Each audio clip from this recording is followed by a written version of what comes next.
ঈমানের চাইতে দামি কোনো সম্পদ, জোরে বলেন ঈমানের চাইতে দামি কোনো সম্পদ। এবারে নামাজের সময় যদি মনোযোগ না আসে তখন কি করবেন শুনেন। আল্লাহু আকবার। আপনি এখন ঢুকে গেছেন রবের দরবারে। শেষ ভালো যার সব ভালো তার আওয়াজটা একটু জোরে জোরে দেন না।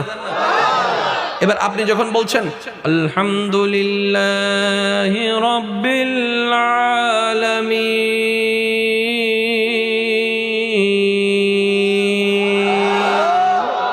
তখন আপনি কিন্তু আপনার রবের সাথে কথা বলতেছেন।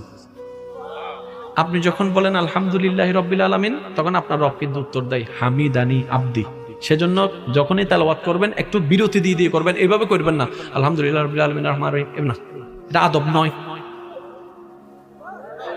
আমার কথা আপনারা দ্বিমত করতে হবে। আচ্ছা, আপনি যদি আপনার বউ লাগে এই ও আমার বাচ্চার, আমি তোমার অনেক ভালোবাসি, তুমি আমাকে অনেক ভালোবাসো রে,